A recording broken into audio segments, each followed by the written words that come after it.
Now is the time where new use cases are built, right? Because we're looking to expand the adoption and the use cases for blockchain.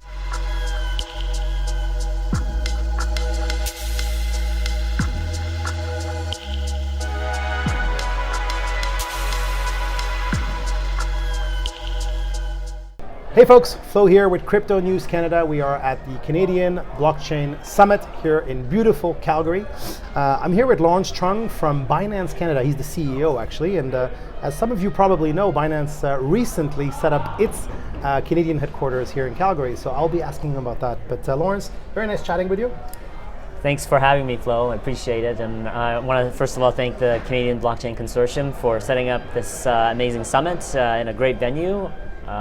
I grew up here in Calgary, and this is my first time being in the old planetarium, and I think that it's such a beautiful, stunning building. I wish I would have spent more time here. Well, it's your opportunity now, you know, right? So Lawrence, can you give us a little bit of your personal background and then talk a little bit about Binance, and as I said already, why Binance chose to set up shop here in Calgary? Right. So I came to Canada as a refugee when I was 5 in 1979, and I actually have a real world use case for blockchain and crypto. It would have been a lot easier for my parents to have gotten the funds necessary for us to buy our way out of Vietnam, and it took them 5 years to save enough gold. Yes, gold, not fiat, to buy our passage out of Vietnam. And so we ended up on the shores of Brunei and spent 3 months in the refugee camp there, and then came directly to Alberta, where I grew up. And so I had my BCom finance from the University of Calgary, and I worked on Bay Street as a currency trader, spot Canada trader for TD Bank for a number of years before working for an asset manager, hedge fund on the west coast of Vancouver.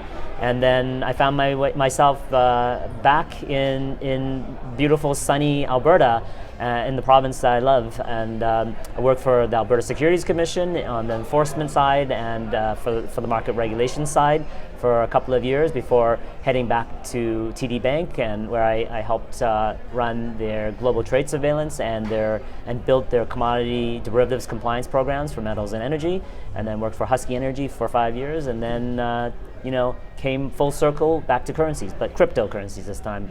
And so I had my start with Tetra Trust, where I helped Tetra get its Trustco license here in Alberta, and I was also became the chief compliance officer for its parent company, or majority shareholder, CoinSquare, and I helped them reestablish their relationship with the regulators after the company got sanctioned by the OSC, and helped rebuild their compliance programs, their IROC dealer compliance program, their AML program, and it was an amazing journey, and that's where I learned crypto and crypto exchange, the business, from A to Z. And then I had this terrific, amazing opportunity to represent Binance in Canada and help reestablish Binance's business as an independent subsidiary in Canada, and we built an amazing team of professionals with a lot of regulatory and law enforcement experience and capital markets experience. So I would say half of my team are ex-regulators from across Canada, not just here from Alberta, and some highly skilled law enforcement folks, and then also a contingent of capital markets folks that I think is the bridge between TradFi and crypto and blockchain, right? I mean, we have this amazing organization, Binance, with a wealth of knowledge of blockchain and of cryptocurrency that are our foundation to building an amazing business, for the future in Canada. Well, that was an amazing story you said, by the way, starting with your sort of early years from Vietnam. And the first thought that crossed my mind is Vietnam is one of the countries with the highest crypto adoption, isn't it?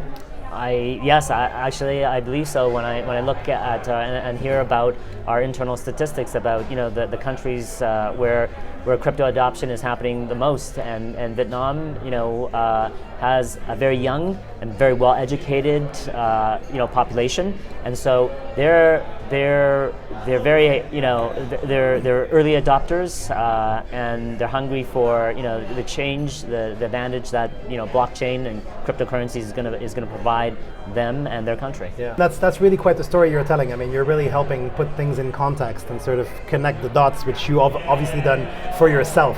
And that background, going from like the regulator to corporate banking and global trade to working for an oil and gas company and now for Binance. I mean, we could ask you questions on this all day long, but it really gives you a unique vantage point as well on the market. Could you speak a little bit about the Canadian blockchain market, crypto market, and then international? And feel free to give a shout out to Calgary and tell us why Binance decided to set up here and not, for example, in Toronto. Well, I'll go in reverse, and I think that I asked CZ and Binance to allow me to set up Binance Canada in Calgary because this is where my natural advantage is. I grew up here. I have a good business network here, friends in government, and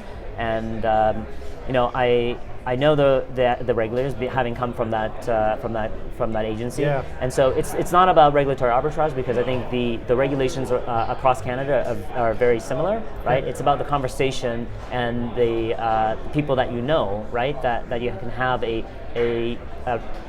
different dialogue, right? A friendlier dialogue, maybe, especially from the province level, right? Because the province has been driving change and change in the diversity of the economy in Alberta, right? And so there's been a lot of talk, jawboning, over the years about diversifying the Alberta economy away from oil and gas. But every time we go through these cycles, at the bottom they're talking about diversification, and by the time the market turns around and things are prosperous again, there's no real need for the government to push diversification. Right. But now, kind of like now.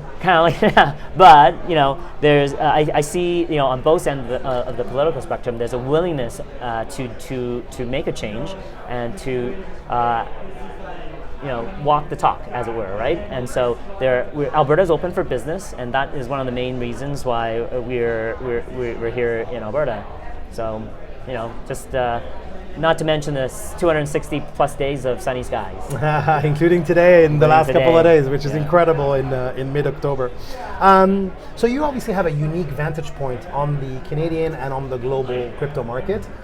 It's obvious that we're in a so-called crypto winter or in a downturn, and it perhaps follows the natural cycles of the Bitcoin halving, and of course there are many other macro events that will have some kind of a bearing.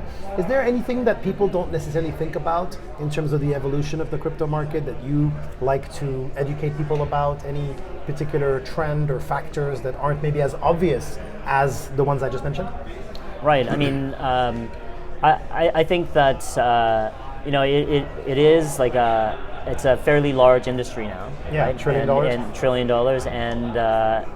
but this is only just the beginning, right? And so development of a market takes a lot of time and energy by participants, and it's gated, certainly by certain factors like access to banking and capital, right?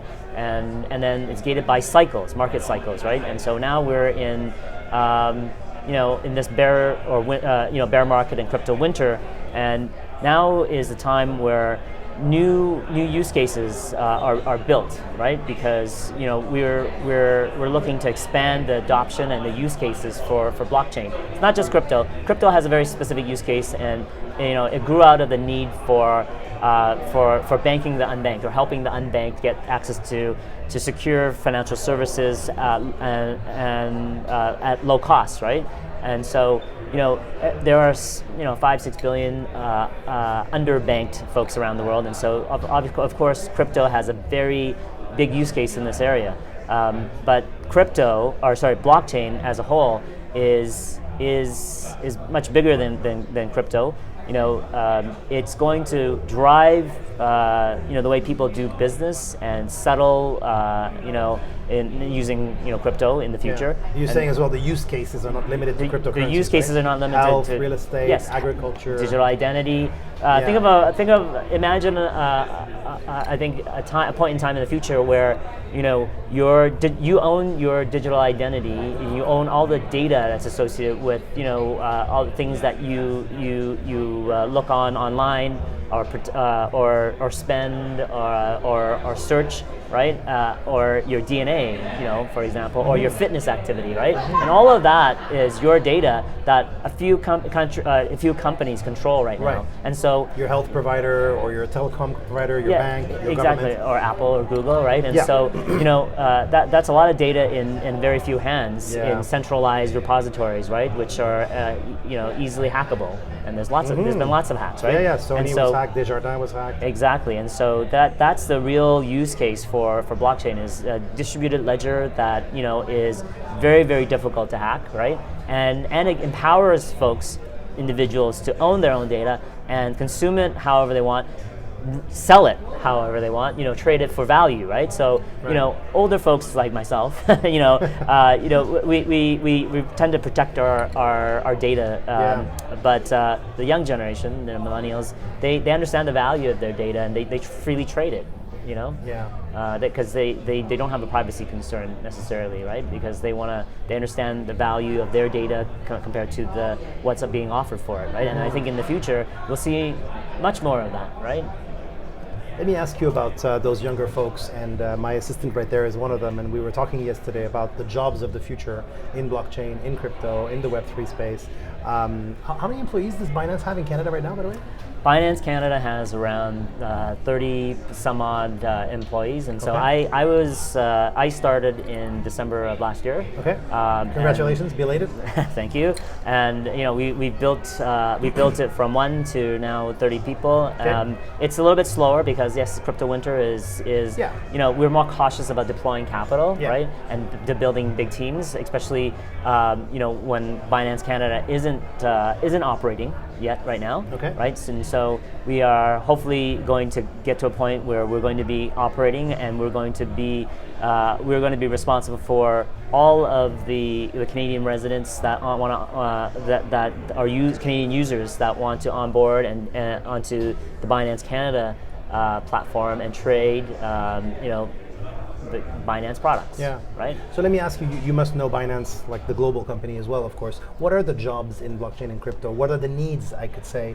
And also for people like Adam and others who are watching this video, what sort of preparation should they take? Adam is 18, so in this case, he's still going to start a study. And perhaps as well, what kind of jobs should you go for if you want to eventually end up in the blockchain sector? Yeah, great question, and we have all of the jobs that are available on for Binance globally on our website in our careers tab, and that most of those are technical jobs, right? Web3 and we have our developers, coders, front full stack, front end, back end, user experience, yes. Absolutely, and of course compliance. Let's not forget about compliance. That's huge too, because this business, it requires building of trust, right? And trust is hard to earn, and it takes easy to lose, like Warren Buffett said, right? And so we have to pay very close attention to the things that our third-party stakeholders are concerned about, which is reputational risk, AML risk, right? Not just price risk. So legal folks as well, legal right? folks, have an opportunity legal in the blockchain folks, space? Yes, absolutely. We have, we have folks from, think about a traditional company, from finance to marketing to operations to legal and compliance, and definitely a bigger contingent is developers. We have I would say around 5,000 or 6,000 staff globally, right? And we're still hiring, right? And the great thing about being a scrappy young company is that we've been frugal. Like we don't have our name on the side of a sports building. And while we have sponsorships and we have good partners, we choose to spend our capital wisely, like our founder, our Canadian founder, CZ, has said. That's a good reminder. He's Yes. Canadian. That's Yes. true. Vancouver, no? Yes, CZ. His family came to Canada as also immigrants and political refugees, right? Oh, wow. And so we have a shared similar background. Yeah. And he grew up in Richmond, BC, and he Where is he now? went CZ, come back to Canada. he went to school at McGill University for computer science and Nice. went on to a fabulous career, including the founding of Binance, and certainly CZ is he's a magnetic personality, and Very smart, of course. Very smart, of course, and he's a visionary. I'd say a trailblazer, and I think that we owe it to ourselves in Canada to celebrate, these trailblazing Canadians that like CZ and like Vitalik, right? Mm-hmm. We have a big I guess we have a rich tradition of innovators in Canada. Yeah. Right. And we should celebrate those successes and hopefully follow their successes with greater successes. I think that we have a real opportunity in Canada to be a leader in the blockchain space. Let me finish on 3 or 4 quick questions. Just 3 or 4? Yeah, but they're pretty quick, so that's fine. And sorry, I didn't Yes. I didn't answer your question about where in the world is CZ. So CZ spends a lot of his time in across the world, around the world, Right. and so He's a digital nomad. he's a digital nomad. That's right. So we have global hubs like in Singapore, like in Dubai, like in Paris, right, and in South America, and also in Canada. Has he right? come to Calgary yet? He hasn't come to Calgary yet, and I'm definitely hoping that CZ will find the time to come to When will he come and Canada. where will he be? When we get our when we get our full IROC dealer That's license, it. just That's like CoinSquare did. When do you expect it, by the way? So, well, we filed our regulatory application earlier this year, and you have 2 years to get Okay. to get through So the process. sometimes in 2023? 24. 24? Yeah, and we're hoping that we'll get through that process with the expertise that we have on our team in good order. Nice. Okay, next quick question. What is a crypto exchange? A crypto exchange is a centralized trading platform that makes available for trading digital assets that other companies have created, and you can buy them and hold them and use the tokens. For example, Binance is one of the world's largest crypto trading platforms. The in largest, world. no? The largest, yes. Yep. If you believe what the media says, and we traded about $40 trillion last year. That was in the Maclean's article. $40 trillion last year, so in 2021. And it's a 5-year-old company. That is staggering. We operate in over 100 different countries, right? And so we make a crypto exchange like Binance allows people to buy, sell, trade, digital assets.